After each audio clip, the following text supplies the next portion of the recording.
सत्संग के मां बैठकर कोई बात चलावे और यानी जिस दौरान सत्संग हो रहा हो उस अपराधी आत्मा को 3 लोक नहीं ठोर।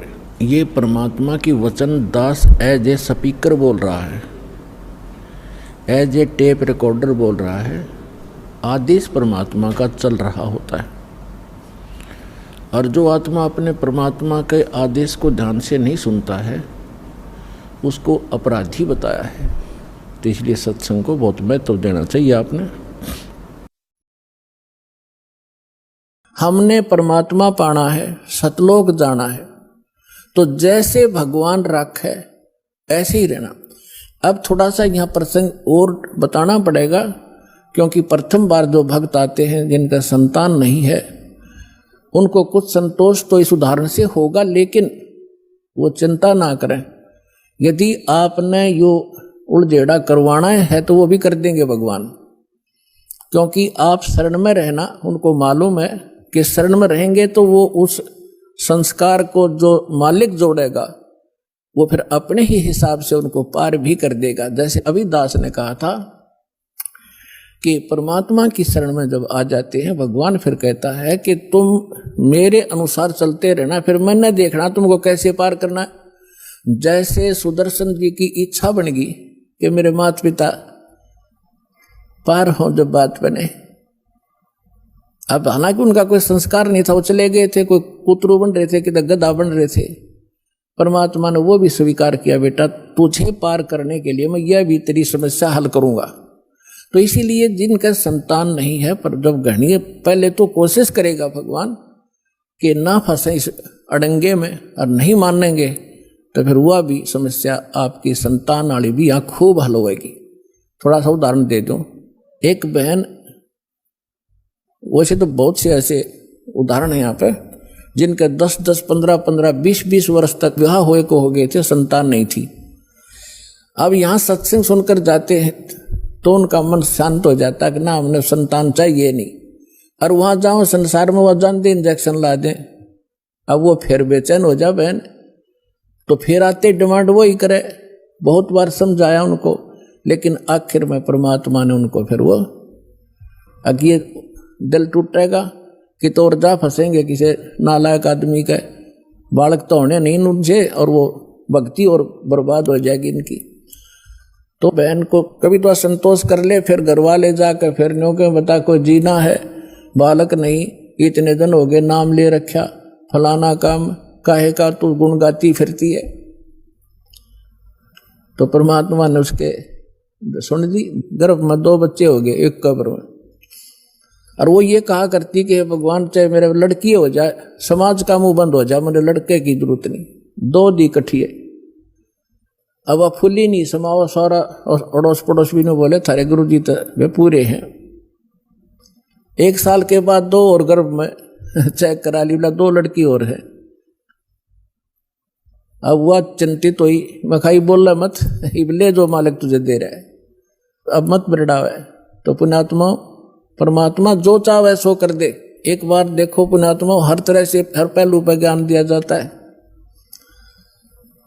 एक बहन और उसकी सास ने नाम लिया, सास का दृढ़ विश्वास था वह बहन बेटी बालक थी, उसके एक लड़की थी। उसके बाद गर्भ नहीं रहा था, खराब हो जाता, और भी काफी तरह जगह पर वो घूमे फिरे। फिर उनको पता चला तो यहाँ दीक्षा ली। जींद जब सत्संग किया करता था दास, तो परमात्मा ने दया की, उनका गर्भ रहा लड़की के, और जिस समय में पहले गिरता था उससे आगे बढ़ गया, 2 महीने और निकल गए। तो उनकी खुशी का ठिकाना नहीं रहा। उन्होंने क्या किया, जब हमारी थोड़ी सी संगत थी, ज्यादा नहीं थी, थोड़ी संगत थी, तो उनके पड़ोस में एक और भक्त था, उसने प्रार्थना की कि आज गुरुजी हमारे यहाँ भोजन करने की दया करो। हमने कहा ठीक है बेटा बना लो। हम 5-7 भगत मेरे साथ उनके खाना खाने गए शाम को। उधर से वो भी आगे पड़ोसी थे उनकी मदद कराने के लिए, भोजन बनवाने के लिए। हमें नहीं पता वहाँ क्या घटना घटी। हम खाना खाकर आ गए। वापस आने के बाद सुबह रात को फोन आया उसकी सास का कि गुरुजी से कहियो मेरी पुत्र वधू का गर्भपात हो गया और बहुत बुरी तरह रो रही है। और वहीं हो गया जब आपकी सेवा कर रहे थे, उन्हीं के दूसरे के घर में सारे बाथरूम में ब्लड हो गया। वो तो रो रो के सारी रात उसने तो आंखें सुजा ली।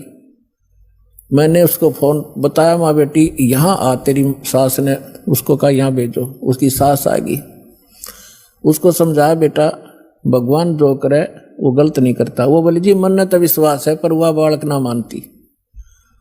ठीक है, मैं कोई बात नहीं, हो गया सो हो गया, क्या बात, परमात्मा जो करता सही करता है। अब अगला दिन फिर ऐसे ही उसका रोते रोते गुजर गया। उसकी सास ने फिर प्रार्थना कीजिए आज कल हमारे भोजन करने आओ। हम बोले भाई चलो चलते हैं, चले गए। वह लड़की बुरी तरह रोए। मैं बोला बेटा परमात्मा जो करता सही करता है, विश्वास कर, ये कोई बड़ी बात है और दे देगा साल भर में तने शांति रख। पर वह नहीं मान रही थी, दुखी थी। कोई बात, हम आगे खाना खुना खा कर चल भाई ठीक है, जो हम ज्ञान दे सकते हैं परमात्मा का हम उतना ही दे सकते हैं, बाकी बालक का नहीं समझ में आती। फिर क्या हुआ, उसकी सास ने सोचा भाई गर्भपात हो गया और इसमें कोई कतरा ना रह जाए बच्चा दानी में, फिर दिक्कत कर दे, अल्लाह दिखा कर आती हूँ डॉक्टरनी को। अगले दिन वो एक पड़ोस में अच्छी प्रसिद्ध डॉक्टरनी थी, उसके पास गए। उसने अल्ट्रासाउंड किया और वो कहने लगी कौन का बालक गर्भपात हो गया, न्यू का न्यू गर्भ है इसके, ओके ऑल इन रिस्पेक्ट।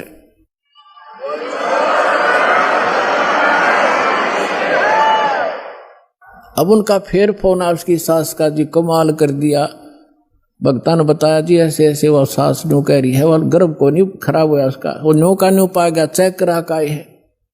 अब अगला दिन वो दोनों आई सास बहू, वहाँ पर कुटिया में हम बैठे थे और न्यारी खुश हो रही वाली लड़की। मैं बोला बेटा भगवान पर भरोसा करो और परमात्मा जो करता वो गलत नहीं करता। अब फिर देखो कमाल, 3 महीने 4 महीने के बाद उसने चेक कराया, अगर लड़का से अगर लड़की, वह लड़की पाई। अब वह फिर रो, वह लड़की उसकी पुत्र वधू, मैं तो इसका गर्भपात कराऊंगी, हमसे बात करी।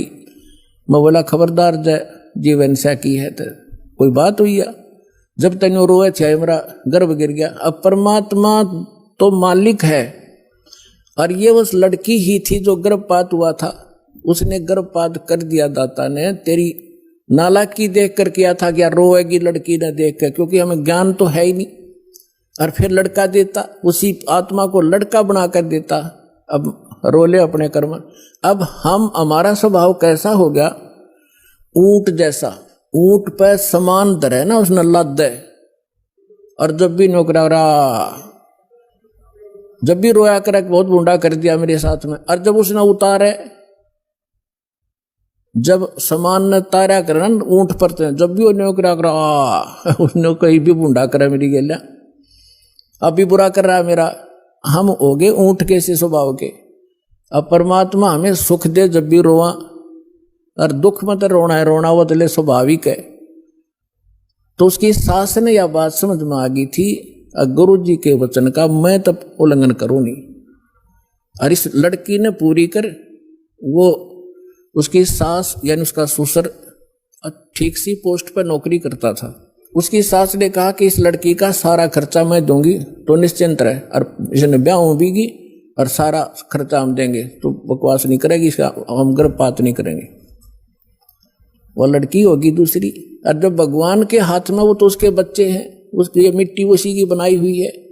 अब लड़का देते तो उसको वो संस्कार टाले था लड़की वाला, लेके के मांग लिया रो रो के, और फिर रो रही है। फिर अगले बार उसको लड़का दिया। आज भी वो लड़की और उसकी सास सत्संग में आते हैं। अब कहने का भाव यह है पुण्यात्माओं के भगवान जो करे तुम बीच में टांग ना डाया करो।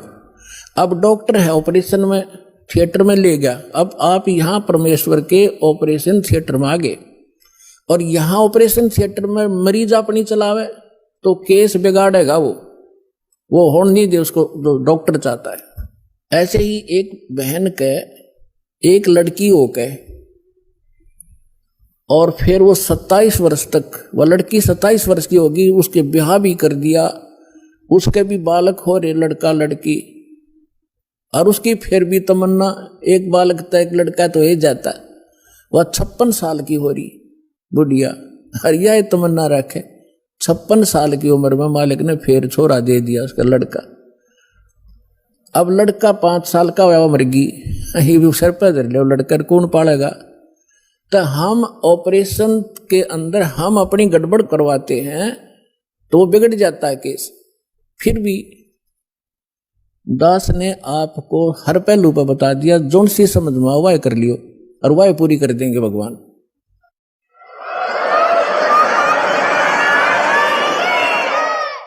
अब हम आते हैं उस प्रसंग पे।